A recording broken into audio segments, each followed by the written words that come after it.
In the heart of a military command post, where secrets flow like electricity through copper wires, and every decision can mean the difference between life and death, Staff Sergeant Maria Santos thought she was just fixing another broken radio. She had no idea that her simple act of technical expertise would reveal something so extraordinary that it would stop a Navy SEAL captain dead in his tracks and change the course of a critical mission forever. What happened in those few moments when sparks flew from her soldering iron would expose a conspiracy that reached the highest levels of military command, uncover a hidden enemy operating from within their own ranks, and prove that sometimes the most dangerous battles aren't fought with weapons, but with truth.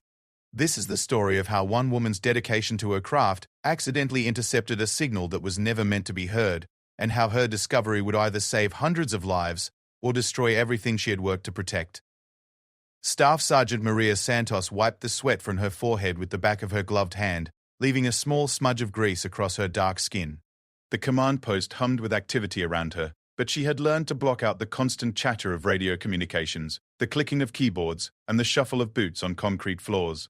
In her small corner of the vast underground facility, surrounded by towers of communication equipment and tangles of cables, she had created her own world of electronic precision.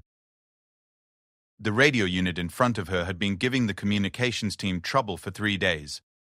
It was an older model, one of the backup systems that rarely saw action unless something went wrong with the primary equipment. But when Major Phillips had personally requested that she take a look at it, Maria knew it had to be important. The Major didn't usually concern himself with equipment repairs unless lives depended on it.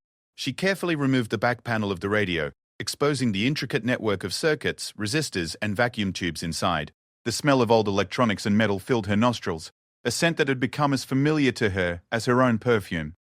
Maria had been working with radio equipment since she was 14, when her father, a former Army radio operator himself, had given her an old ham radio for her birthday. While other girls her age were interested in makeup and boys, Maria was fascinated by the invisible waves that could carry voices and data across impossible distances. Her fingers moved with practiced precision as she traced the circuits, looking for the source of the interference that had been plaguing the unit. She had already ruled out the obvious problems: burned-out tubes, loose connections, corroded contacts. This was something more subtle, something that required her to think like the radio itself. The command post around her operated with military efficiency, even in the early morning hours. Colonel Matthews, the base commander, stood near the central command table, discussing strategy with his senior staff. The large digital displays on the walls showed troop movements, weather patterns, and intelligence reports from various sources around the region. Maria had clearance to be here, but she rarely paid attention to the operational details. Her job was to keep the communications flowing, not to understand what messages were being sent. As she worked, Maria became aware of someone approaching her workstation. She glanced up to see Lieutenant Colonel Sarah Chen, the base's intelligence officer, watching her with interest. "How's it coming along, Santos?" Chen asked, her voice carrying the authority of someone accustomed to getting straight answers. "Still working on it, ma'am," Maria replied, not looking up from her work. "Whatever's wrong with this unit, it's not obvious. The interference pattern is unusual, almost like it's picking up a signal that's being deliberately masked." Chen's eyebrows rose slightly. "Deliberately masked? Deliberately masked? What makes you think that?" Maria paused in her work and looked up at the lieutenant colonel. "The interference isn't random, ma'am. It has a pattern to it, a rhythm. Random interference usually sounds like static or white noise. This sounds more like, well, like a signal that someone is trying to hide inside the static." The intelligence officer's expression became more serious. "Can you isolate it?" "I think so," Maria said, turning back to the radio. "Give me another hour or two." Chen nodded and walked away, but Maria noticed that she didn't go far. The lieutenant colonel positioned herself at a nearby workstation where she could observe Maria's progress while appearing to work on her own tasks. Maria returned her attention to the radio, but now her curiosity was fully engaged. If Lieutenant Colonel Chen was interested in what she might find, then this was definitely more than just a routine repair job. She began to work more systematically, using techniques she had learned not just in the Army, but from years of amateur radio experimentation. She started by connecting a spectrum analyzer to the radio's antenna input, allowing her to visualize the frequency spectrum of the signals the radio was receiving. The main display showed the expected patterns, various military communication frequencies, some commercial radio stations, and the normal background noise that existed in any radio environment. But there, hidden in what appeared to be empty spectrum space, was a faint but distinct signal. Maria frowned as she studied the display. The signal was using a frequency that should have been clear, a small slice of spectrum that was supposedly unused in this region. But more interesting was how the signal was modulated. It wasn't using standard military protocols, nor was it using any of the common civilian formats. Instead, it appeared to be using a form of spread spectrum modulation that would make it nearly impossible to detect without sophisticated equipment. She made some adjustments to the spectrum analyzer, increasing its sensitivity and narrowing the frequency window. The hidden signal became clearer, and Maria could see that it was indeed carrying data. But the encoding was unlike anything she had seen before. "This is definitely not random interference," she murmured to herself. Maria glanced around the command post. Everyone seemed focused on their normal duties, but she noticed that Lieutenant Colonel Chen was still watching her, though trying to be discreet about it. Maria decided to trust her instincts and continue investigating. She connected her laptop to the spectrum analyzer and began recording the hidden signal. If someone was transmitting data on frequencies they shouldn't be using, with encoding methods that were designed to avoid detection, then this was potentially a serious security issue. Over the next hour, Maria worked to decode the signal. She tried various standard military encryption methods, but none of them worked. She then attempted some of the older civilian protocols, thinking that perhaps someone was using outdated equipment. Still nothing. Finally, she decided to try a more unconventional approach. During her time in technical training, Maria had learned about various methods used by intelligence agencies to communicate covertly. Most of these methods were classified, but the basic principles were sometimes discussed in advanced electronics courses. She modified her analysis software to look for patterns that might indicate the use of steganography, the practice of hiding messages inside other messages. What she found made her blood run cold. The hidden signal wasn't just carrying data, it was carrying detailed information about the base's defensive positions, patrol schedules, and planned operations. Someone was broadcasting highly classified military intelligence, and they were doing it from somewhere very close to the command post. Maria sat back in her chair, her mind racing. She looked around the command post with new eyes, suddenly aware that someone in this room, someone with access to the most sensitive information, was betraying everything they had sworn to protect. She needed to report this immediately, but she also realized that she had to be very careful about who she told. If there was a spy operating from within the command post, then the wrong word to the wrong person could be deadly, not just for her, but for everyone on the base. Maria saved her analysis to an encrypted file on her laptop and carefully disconnected her equipment from the radio. She needed to think about her next move very carefully. She had stumbled onto something that was far bigger than a simple equipment repair, and she was suddenly very aware that she might be in serious danger. She was about to stand up and look for Colonel Matthews when she felt a presence behind her. Maria turned around to find Captain David Morrison, the base's Navy SEAL liaison, standing directly behind her workstation. His pale blue eyes were focused intently on her computer screen, and his expression was one of deadly serious concentration. "Staff Sergeant Santos," he said quietly, his voice carrying an authority that made her spine straighten automatically. "I need you to step away from the equipment." Maria's heart began to race. Captain Morrison was known throughout the base for his calm demeanor and quiet competence. She had never seen him look anything other than completely controlled. But now there was something in his eyes that made her very nervous. "Sir, I was just trying to repair the radio," she said, her voice steady despite her growing anxiety. "I know exactly what you were doing," Morrison replied, "and I need you to come with me. Right now." Maria glanced around the command post, looking for Lieutenant Colonel Chen or Colonel Matthews, anyone who might be able to help her. But Chen was nowhere to be seen, and Matthews was deep in conversation with his staff on the other side of the room. "Sir, I think there might be a security issue with—" Maria began. "I said right now, Staff Sergeant," Morrison interrupted, his voice carrying a tone that brooked no argument. Maria looked at the captain's face and realized that she might have made a terrible mistake. Had she just revealed her discovery to the very person who was responsible for the security breach? Was Captain Morrison the spy she had uncovered? Her training kicked in, and Maria made a split-second decision. Instead of following Morrison's order, she turned toward her computer and quickly accessed the encrypted file containing her analysis. If something happened to her, someone needed to know what she had discovered. But before she could send the file, Morrison's hand closed around her wrist with surprising gentleness. "Staff Sergeant," he said quietly, "you're not in trouble. But you may have just saved a lot of lives, and I need to debrief you immediately before word of your discovery spreads." Maria looked into the captain's eyes and saw something that surprised her. It wasn't menace or threat. It was relief. and something that looked almost like admiration. "You found the signal, didn't you?" Morrison asked. Maria nodded slowly, still not entirely convinced that she could trust him. "Good," Morrison said. "'Cause we've been looking for it for 3 months." Captain Morrison led Maria through a series of corridors she had never seen before, deep into the heart of the underground facility. Her laptop bag bounced against her hip as they walked, containing the evidence that might change everything. The fluorescent lights cast stark shadows on the concrete walls, and Maria could feel her heart beating faster with each step they took away from the familiar territory of the main command post. "Where exactly are we going, sir?" Maria asked as they passed through a security checkpoint manned by guards she didn't recognize. "Somewhere we can talk without being overheard," Morrison replied, scanning his ID badge at another locked door. "What you discovered today has been the missing piece of a puzzle we've been working on for months." They entered a small briefing room dominated by a large table surrounded by chairs. The walls were covered with maps, photographs, and what appeared to be signal analysis charts similar to the ones Maria had been creating. Captain Morrison gestured for her to take a seat and closed the door behind them. "Before we go any further," Morrison said, "I need you to understand that what we're about to discuss is classified at the highest levels. Are you prepared for that responsibility?" Maria nodded, though she wasn't entirely sure she was ready for whatever she was about to learn. Morrison walked to one of the wall displays and pointed to a map showing the region around their base. Red dots marked various locations, and connecting lines suggested some kind of network or pattern. 3 months ago, we began receiving intelligence reports suggesting that enemy forces had detailed knowledge of our operations. Morrison began. Missions that should have been surprises turned into ambushes. Safe houses that should have been secure were compromised. Personnel who should have been protected were targeted.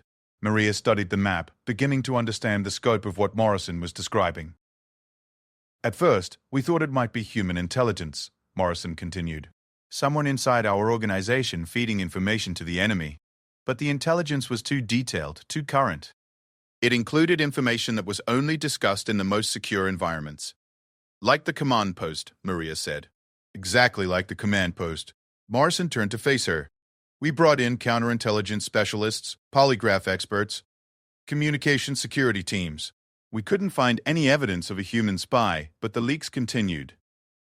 Morrison walked over to another display showing what appeared to be radio frequency charts. 2 weeks ago, Lieutenant Colonel Chen had a theory. What if the intelligence wasn't being carried out by a person, but by a signal? What if someone had found a way to tap into our communications without our knowledge? Maria looked at the frequency charts and recognized some of the patterns she had seen in her own analysis. You've been monitoring the radio spectrum around the base. Every frequency, every signal, 24 hours a day.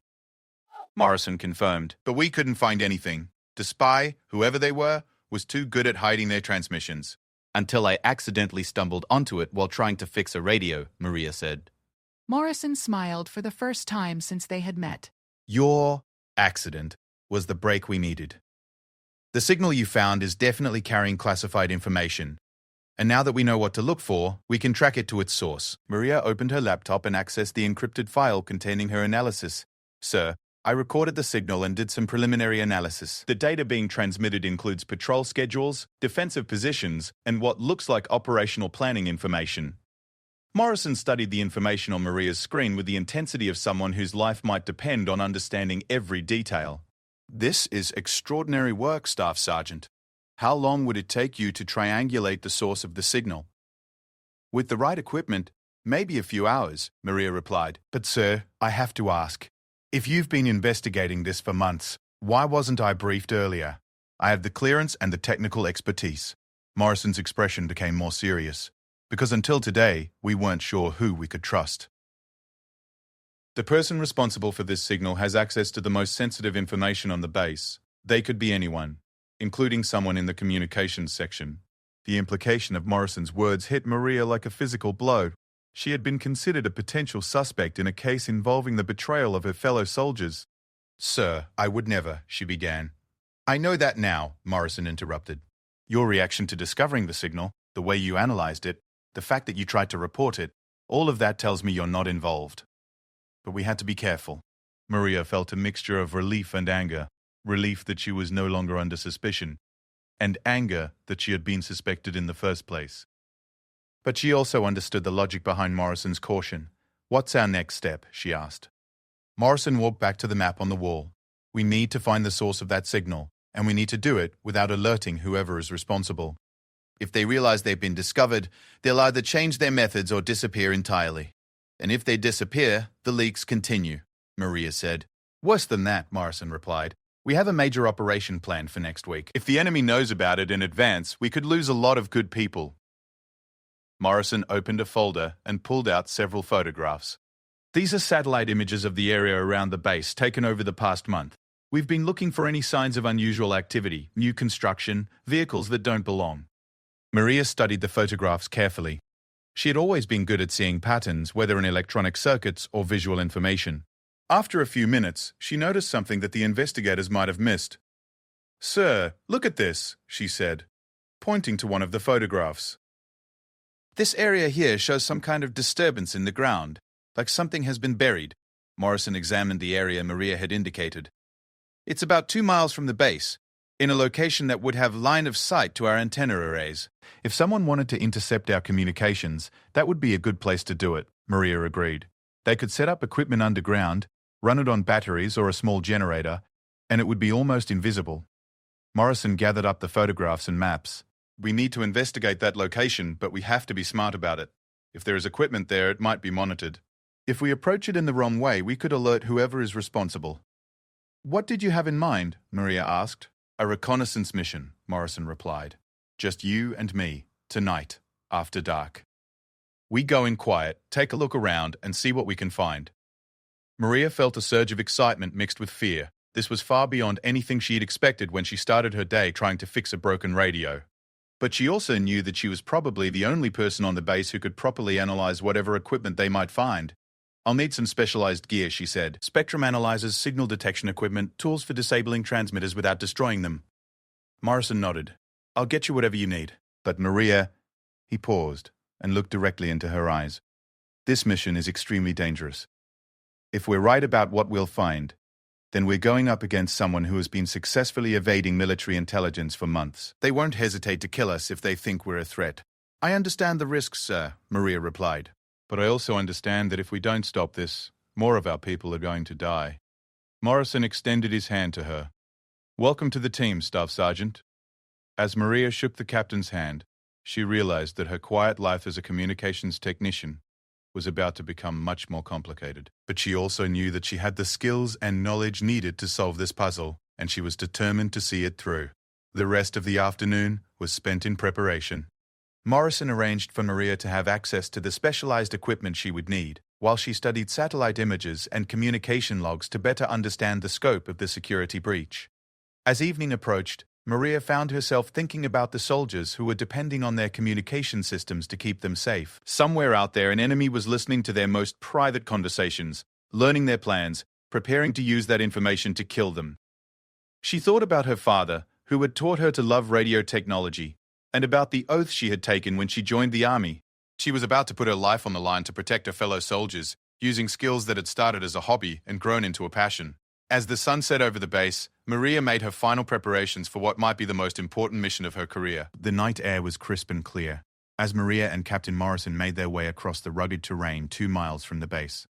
They moved in complete silence, their footsteps muffled by the sandy ground and scattered rocks. Maria carried a backpack filled with electronic detection equipment, while Morrison carried both their weapons and the tactical gear they might need. The moon was only a quarter full, providing just enough light to navigate without using their night vision goggles. They had approached the target area in a wide circle, taking nearly 2 hours to cover ground they could have crossed in 20 minutes in daylight. But stealth was more important than speed tonight. Maria's training had not included much fieldwork, but she found herself adapting quickly to Morrison's pace and methods. The captain moved like a ghost, seeming to flow around obstacles rather than over them. When he held up his hand to signal a stop, Maria froze instantly, listening to the night sounds around them.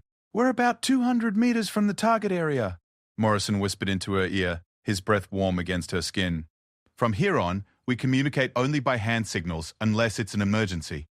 Maria nodded her understanding and followed Morrison as he began the final approach to the location they had identified from the satellite photographs. As they drew closer, Maria began to notice subtle signs that someone had been active in this area recently. The ground showed faint impressions that could have been footprints. and there were areas where the natural vegetation seemed to have been disturbed. She pointed these signs out to Morrison, who examined them carefully with his night vision equipment. After another 30 minutes of careful movement, they reached the exact location Maria had identified from the photographs. During the day, it would have looked like an empty patch of desert, indistinguishable from the surrounding landscape. But now, in the darkness, with sensitive electronic equipment, they could detect what had been hidden. Maria unpacked her spectrum analyzer and connected it to a small directional antenna. Even with the equipment set to its most sensitive settings, she had to scan carefully to find what they were looking for. But after several minutes of patient work, she found it. There, buried, about 3 feet under the surface, was definitely some kind of electronic equipment. The signals it was emitting were faint, but they matched the pattern she had discovered earlier in the day. Maria showed the readings to Morrison, who studied them with intense concentration. He then signaled for her to pack up the detection equipment and prepare for the next phase of their mission. Morrison produced a small folding shovel and began carefully excavating the area where Maria's equipment had detected the strongest signal. He worked slowly and quietly, removing the sandy soil in small amounts to avoid making noise or disturbing more ground than necessary. After about 30 minutes of careful digging, Morrison's shovel struck something solid. He cleared away more soil with his hands, revealing the edge of what appeared to be a metal box about the size of a briefcase. Maria leaned closer to examine their discovery. The box was clearly man-made, constructed from aluminum or steel, and sealed with rubber gaskets to keep out moisture. There were several cables running from the box deeper underground, and a small antenna array that had been hidden just below the surface. Morrison signaled for Maria to bring her equipment closer so she could analyze the buried device without actually removing it from the ground. She connected her spectrum analyzer to the antenna array and immediately began receiving the same signal she had detected at the base. But now she could see the full scope of what they were dealing with. The device wasn't just intercepting radio communications from the base. It was actively retransmitting selected information to a location much further away, probably hundreds of miles distant. Maria showed her findings to Morrison, who studied the data with growing concern. This wasn't just a passive listening device. It was an active relay station capable of selecting specific types of information and forwarding it to enemy intelligence services in real time. Morrison examined the device more closely and found what appeared to be a manufacturer's label. He photographed it with a small camera, being careful not to use a flash that might be visible from a distance. As Maria continued her analysis of the buried equipment, she noticed something that made her blood run cold. The device wasn't just monitoring general radio traffic from the base, it was specifically programmed to intercept and retransmit communications from the command post, including the frequencies used for the most sensitive operational planning. But more disturbing was her discovery that the device had been reprogrammed recently, within the last week. Someone with detailed knowledge of military communication protocols had accessed this equipment and updated its programming to focus on the upcoming mission that Morrison had mentioned. Maria quickly documented her findings and signaled Morrison that they needed to leave immediately. The device represented a clear and present danger to the base and to the mission planned for the following week. But as they began to pack up their equipment, Morrison suddenly grabbed Maria's arm and pointed toward a ridge about half a mile away. There, barely visible in the darkness, was the faint glow of a flashlight. Someone else was out here in the night, and they were moving toward their location. Morrison made quick hand signals indicating that they needed to hide immediately. He pointed toward a cluster of large rocks about 50 meters away that would provide cover from the approaching light. Maria packed her equipment as quickly and quietly as possible, while Morrison covered their excavation site with loose soil. They needed to hide their presence while still being able to observe whoever was approaching. They reached the rocks just as the distant flashlight began moving in a more purposeful direction toward the buried device. Morrison pulled out his night vision goggles and studied the approaching figure. After several minutes, he handed the goggles to Maria and pointed toward the light. Through the enhanced night vision, she could see a lone figure moving carefully across the rough terrain. The person was dressed in military fatigues and carried what appeared to be a laptop computer and some kind of radio equipment. As they watched, the figure reached the location of the buried device and began setting up equipment nearby. Maria realized with growing alarm that they were witnessing the spy in action. Someone who had come to service or reprogram the hidden transmitter. Morrison signaled that they needed to get closer so they could identify the person. Moving even more carefully than before, they crept from their hiding place toward the location where the figure was working. As they drew closer, Maria could see that the person had partially excavated the buried device and connected a laptop computer to it. Data was flowing across the screen, and the person appeared to be updating the device's programming. Morrison positioned himself where he could observe the person's face with his night vision equipment. After several minutes of patient observation, he tapped Maria on the shoulder and pointed back toward their original hiding place. They needed to retreat before they were discovered. Once they were safely behind the rocks again, Morrison leaned close to Maria and whispered in her ear, "Do you recognize the person?" Maria shook her head. The figure had been too distant and had been wearing a cap that obscured their features. Morrison checked his watch and signaled that they needed to wait and observe until the person finished their work and left the area. If they tried to leave too soon, they might be spotted. If they waited too long, they might lose the opportunity to follow the person back to wherever they had come from. Over the next hour, they watched as the figure methodically worked on the buried device. At one point, the person set up a small satellite dish and appeared to be testing communications with some distant location. Maria wished she had brought equipment that would allow her to monitor those communications, but they had not expected to encounter the spy in the act. Finally, the figure packed up their equipment, carefully reburied the device, and began walking back toward the ridge they had originally appeared from. Morrison waited several minutes, then signaled Maria that they would follow at a safe distance. The pursuit that followed was one of the most challenging things Maria had ever done. They had to stay close enough to keep the figure in sight without being detected, while moving across unfamiliar terrain in near-total darkness. After about an hour of careful tracking, they followed the figure to a small valley where a vehicle was hidden among some trees. Maria could see that it was a military jeep, the type used by personnel on the base. The figure loaded their equipment into the jeep and drove away, heading in the direction of the main base. Morrison and Maria were now faced with a difficult decision. They could try to follow the vehicle, but they were on foot and would quickly lose it. Or they could return to the base immediately and try to identify the person through other means.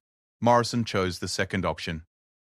They needed to get back to the base and begin the process of identifying the spy before the upcoming mission could be compromised further. The return journey to the base took them nearly 3 hours, as they had to avoid the main roads and approach from an unexpected direction. By the time they reached the secure briefing room where they had met earlier, Maria was exhausted but exhilarated. They had found the source of the security leak, and they had observed the spy in action. But now came the most difficult part of their mission. They had to identify the traitor from among their own colleagues, people they had trusted and worked with every day. Maria realized that her quiet life as a communications technician was permanently behind her. She was now part of a counterintelligence operation that could determine the fate of not just the upcoming mission, but the safety of everyone on the base. The secure conference room buzzed with tension as Captain Morrison spread surveillance photos across the table. Maria sat beside him, still processing the events of the previous night, while Lieutenant Colonel Chen and Colonel Matthews studied the evidence they had gathered. "The device is definitely military grade," Morrison explained, pointing to close-up photographs of the buried equipment. "This isn't something a civilian could have obtained or programmed. Whoever is responsible has advanced training in communication systems and access to classified technical specifications." Colonel Matthews leaned forward to examine the photos more closely. His weathered face showed the strain of command, but also the focused intensity of someone who had spent his career making life-and-death decisions. How many people on this base have the clearance and technical knowledge to set up something like this? He asked. Lieutenant Colonel Chen consulted a list on her tablet. 43 personnel have the necessary clearance level. Of those, only 12 have the technical background in communications and electronics that would be required. Maria felt a chill as she realized that she was probably one of those 12 people. Even though she had been the one to discover the device, she understood that from an investigative standpoint, her technical abilities made her a logical suspect. Morrison seemed to read her thoughts. "Staff Sergeant Santos is cleared of suspicion based on her actions over the past 24 hours, he said firmly. "That leaves 11 potential suspects." Colonel Matthews stood and walked to the wall map, showing the base layout. "We need to narrow that list down quickly. The mission launches in 5 days, and if our security has been compromised, we need to know immediately." Chen activated a large display screen and brought up personnel files. "I've been analyzing the access logs for the communication systems over the past 3 months, cross-referencing them with the times we know intelligence was leaked." The display showed a complex chart tracking when different personnel had accessed various systems and how they correlated with subsequent enemy actions. Maria studied the patterns, her analytical mind automatically looking for connections and anomalies. "There," she said suddenly, pointing to a section of the chart. "Look at this pattern here. Every time intelligence was leaked, someone accessed the communication logs within 12 hours beforehand. End quote. Morrison examined the data Maria had identified. Can you determine who made those accesses? Chen worked on her tablet for several minutes, pulling up more detailed logs. That's interesting. The accesses were made using a maintenance account, one that's shared by several technicians for routine system checks. How many people have access to that account? Matthews asked. According to the records, 5 people, Chen replied. But the account password was changed 2 months ago, and only 3 people were given the new password. Maria felt her heart rate increase. She was almost certainly one of those 3 people, given her role in maintaining the communication systems. Chen continued working on her tablet, then looked up with a grim expression. The 3 people with current access to that account are Staff Sergeant Santos, Technical Sergeant Williams, and Warrant Officer Rodriguez. An uncomfortable silence fell over the room as everyone processed this information. Maria knew both Williams and Rodriguez well. She had worked with them countless times, trusted them with sensitive equipment, even socialized with them outside of work. I need alibis and movement logs for all 3 personnel for the night we observed the device being serviced, Morrison said. And I need them without alerting any of the suspects that they're under investigation. Colonel Matthews nodded to Chen, who began making notes on her tablet. I'll handle that discreetly. But Captain, we're running out of time. If we can't identify the spy before the mission launches, we'll have to either cancel the operation or proceed with compromised intelligence. Morrison stood and walked to the window. Though the underground facility had no actual windows, only a large display showing the view from surface cameras. Canceling the mission isn't an option. Too many assets are already in position, and the intelligence window won't remain open indefinitely. Then we proceed with the investigation as quickly as possible, Matthews decided.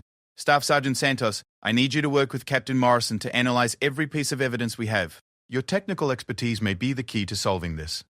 Maria nodded, though she felt the weight of responsibility settling on her shoulders. Sir, I'd like to examine the original radio that I was repairing when I discovered the signal. There might be additional information in its memory circuits that could help us. Good thinking, Morrison agreed. And I want to set up surveillance on the device location tonight. If our spy makes another visit, we'll be ready. Over the next several hours, Maria threw herself into the investigation with an intensity that surprised even her. She analyzed communication logs, studied personnel files, and traced every signal and data transmission she could find. The more she learned, the more complex the situation became. The spy wasn't just stealing information randomly. They were carefully selecting specific pieces of intelligence that would be most valuable to enemy forces. This suggested not only technical sophistication, but also a deep understanding of military strategy and operations. As afternoon turned to evening, Maria found herself alone in the communications room, surrounded by technical manuals and printouts of signal analysis. She had sent for the original radio that had led to her discovery and was methodically examining its internal memory systems. She was so absorbed in her work that she didn't notice someone entering the room until they spoke. Working late again, Maria? She looked up to see Technical Sergeant Williams standing in the doorway. Williams was a tall, lanky man in his early 30s who had always been friendly and helpful. Maria had known him for over 2 years and had never had any reason to distrust him. Just trying to track down some interference issues, Maria replied, being careful not to reveal the true nature of her investigation. Williams walked closer and glanced at the equipment Maria had spread across her workstation. Looks pretty complex. Need any help? Maria's training in the past day had taught her to be suspicious of everyone, but Williams seemed genuinely interested in helping with a technical problem. She decided to test him carefully. Actually, I've been seeing some unusual signal patterns, she said. Signals that don't match any of our standard protocols. Williams frowned and moved closer to examine the data on Maria's computer screen. That's strange. What kind of patterns? Maria showed him some of the spectrum analysis data she had collected, being careful to only display information that wouldn't compromise the investigation. It looks like someone might be transmitting on frequencies they're not supposed to be using. Williams studied the data with what appeared to be genuine concern. That could be a serious security issue. Have you reported this to anyone? I'm still trying to understand exactly what we're dealing with, Maria replied, watching Williams's face carefully for any signs of deception. Williams pulled up a chair and sat down beside Maria's workstation. Let me help you analyze this. I've seen some unusual signal patterns before, and I might be able to identify what type of equipment is causing the interference. For the next hour, Williams worked beside Maria, helping her trace signal patterns and analyze frequency data. His knowledge was extensive, and his suggestions were technically sound. Maria began to think that perhaps Williams wasn't their spy after all. But then Williams made a comment that changed everything. "You know," he said casually while examining a frequency chart, "this pattern looks like it might be coming from a burst transmission system, the kind of thing intelligence services use to send data quickly without being detected." Maria felt her blood turn cold. Williams had just demonstrated knowledge of specialized intelligence communication methods that went far beyond what a normal communications technician would know. She tried to keep her expression neutral, but her mind was racing. How would Williams know about burst transmission systems unless he had been trained in intelligence operations, or unless he had been using such systems himself? "That's interesting," Maria said carefully. "Where did you learn about those types of systems?" Williams paused in his analysis and looked at Maria with an expression she had never seen before. His friendly demeanor seemed to shift slightly, becoming more calculating. "Oh, you pick up things here and there," he said. "Working in communications, you hear about all kinds of specialized equipment." But Maria wasn't convinced by his casual explanation. She began to think about Williams' background, his access to systems, his knowledge of the base's operations. Could he be the spy they were looking for? She decided to test him further. "I wonder if this signal could be some kind of relay system," she said. "Something that intercepts communications and retransmits them to a remote location." Williams' reaction was subtle, but Maria's heightened awareness caught it. There was a brief flicker in his eyes, a momentary pause before he responded. "That's possible," he said. "Though setting up something like that would require pretty sophisticated knowledge of our communication systems." Maria nodded, but she was now certain that Williams knew more than he was revealing. She needed to end this conversation and report her suspicions immediately. "Well, I think I've done enough analysis for tonight," she said, beginning to pack up her equipment. "Thanks for your help, Technical Sergeant." Williams stood up, but he didn't move toward the door. Instead, he continued to watch Maria as she gathered her materials. "Maria," he said quietly, "I need to ask you something. How much of this analysis have you shared with other people?" The question sent alarm bells ringing in Maria's mind. Williams wasn't asking out of professional curiosity. He was trying to determine how much the investigation team knew about his activities. "Just routine reports to my supervisor," Maria lied, hoping her voice sounded casual. Williams nodded slowly, but Maria could see that he wasn't entirely convinced by her answer. "Good," he said. "Sometimes it's better to keep technical problems quiet until you're sure what you're dealing with." As Williams finally left the communications room, Maria realized that the investigation had just taken a dramatic turn. She was now almost certain that Technical Sergeant Williams was their spy, and worse, he suspected that she was onto him. She needed to contact Captain Morrison immediately, but she also realized that she might be in serious danger. If Williams was indeed the spy, he would do anything to protect his operation and his identity. Maria's hands trembled slightly as she reached for her secure phone to contact Captain Morrison. The communications room felt suddenly isolated and vulnerable, every shadow seeming to hide a potential threat. She had just identified their spy, but now she was alone with the knowledge that Technical Sergeant Williams suspected her investigation. Before she could complete the call, the lights in the communications room suddenly went out. Emergency lighting kicked in a few seconds later, bathing everything in an eerie red glow. Maria's training took over, and she immediately moved away from her workstation toward the emergency exit.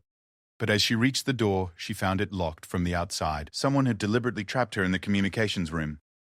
Maria's heart raced as she realized the gravity of the situation. Williams must have discovered the extent of her investigation and decided to take action to protect himself. She was now in immediate danger, isolated from help, with a spy who had already demonstrated his willingness to betray his country and his fellow soldiers. She moved back to her workstation and tried her secure phone again, but the call wouldn't connect. The communication systems had been disabled, probably by someone with the same technical knowledge and access that she possessed. Maria forced herself to think clearly despite her fear. She had equipment and knowledge that could help her survive this situation. The communications room was filled with radio equipment, tools, and backup power systems. If she could improvise a way to contact Morrison or base security, she might be able to get help before Williams returned. She began working with the radio equipment, trying to establish an emergency communication link with the security office. But as she worked, she could hear footsteps in the corridor outside the communications room. Someone was coming back. Maria quickly shut down the radio equipment and moved to a position where she could observe the door while remaining hidden behind a rack of electronic equipment. She grabbed a heavy wrench from her toolkit, the only weapon available to her. The footsteps stopped outside the door, and Maria heard the sound of keys being used to unlock it. The door opened slowly, and Technical Sergeant Williams entered, carrying what appeared to be a pistol. "Maria," Williams called out, his voice no longer carrying the friendly tone she had known for 2 years. "I know you're in here. We need to talk."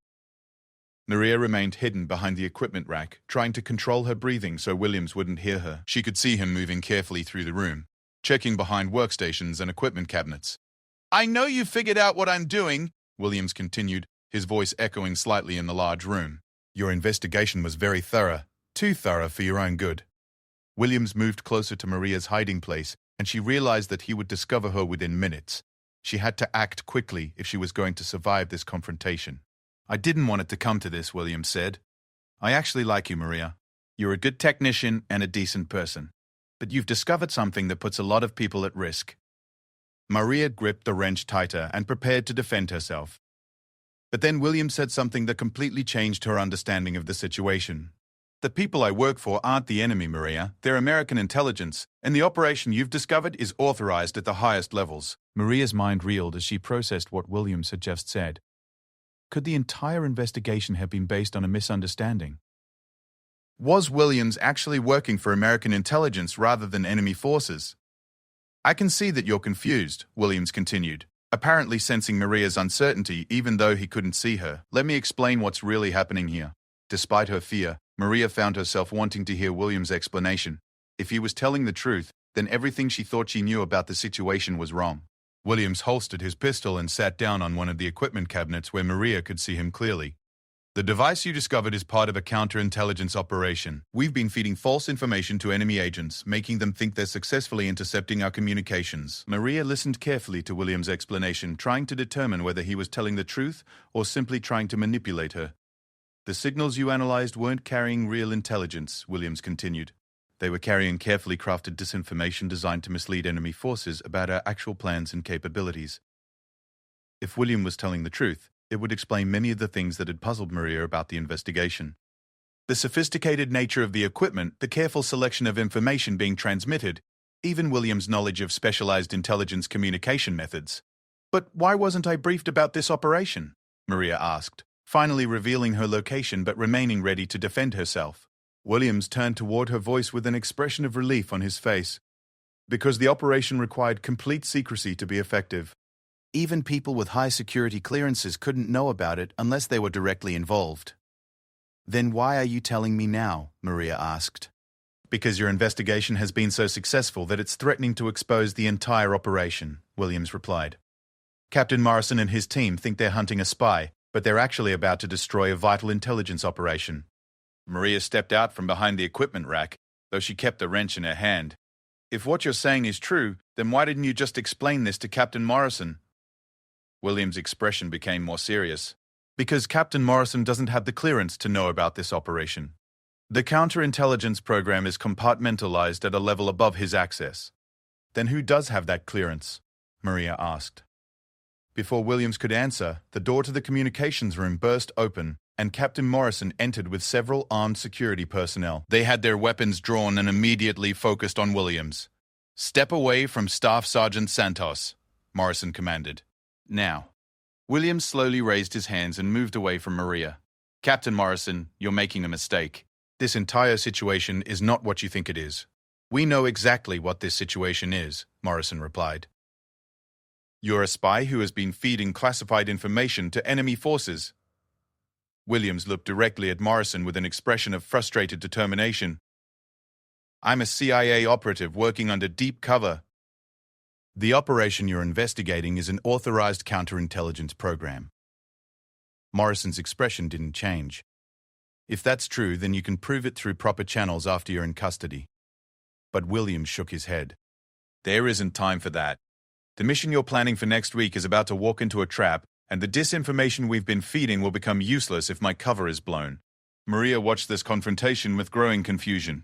She had trusted Morrison's investigation, but Williams' explanation was technically plausible, and would account for many of the things they had observed.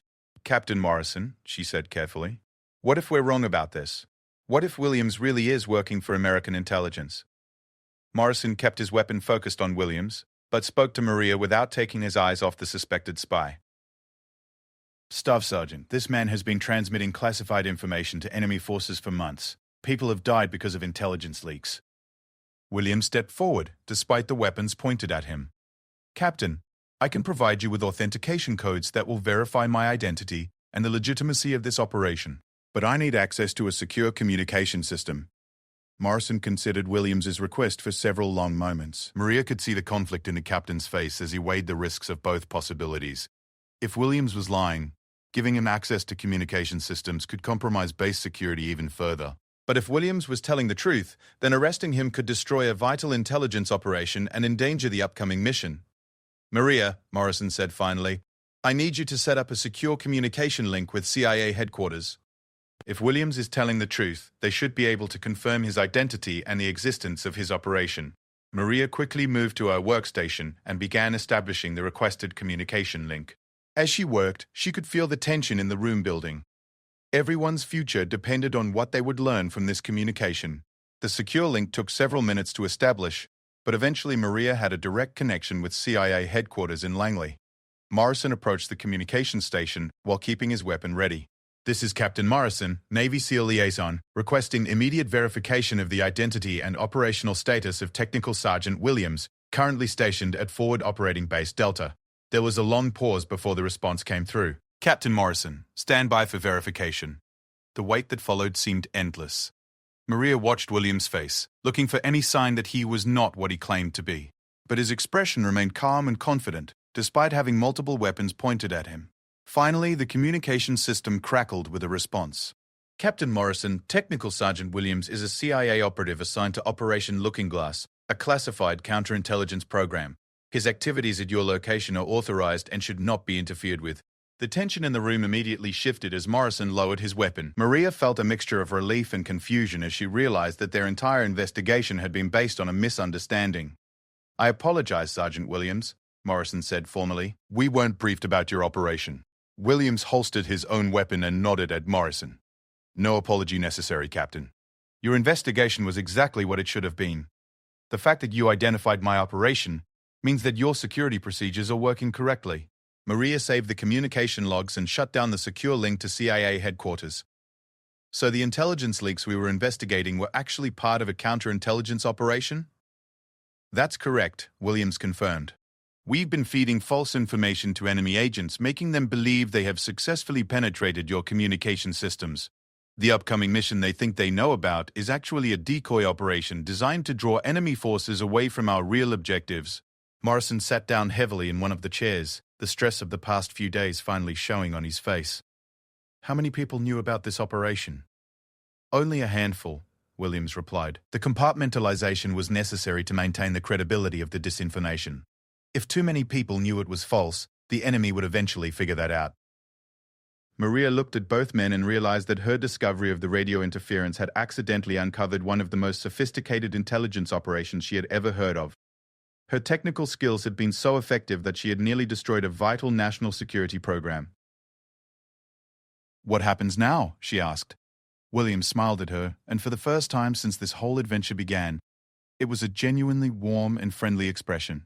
Now you get briefed into Operation Looking Glass, and you help us make sure the disinformation continues to work. Morrison nodded his agreement. Staff Sergeant Santos, your analytical skills and technical expertise have proven invaluable. If you're willing, we'd like you to join the operation as a permanent member of the team. Maria thought about everything that had happened over the past few days.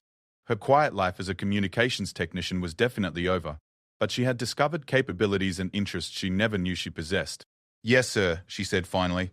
I'm ready to serve wherever I'm needed most. As the three of them began planning the next phase of the operation, Maria reflected on how a simple radio repair had led to one of the most important discoveries of her career.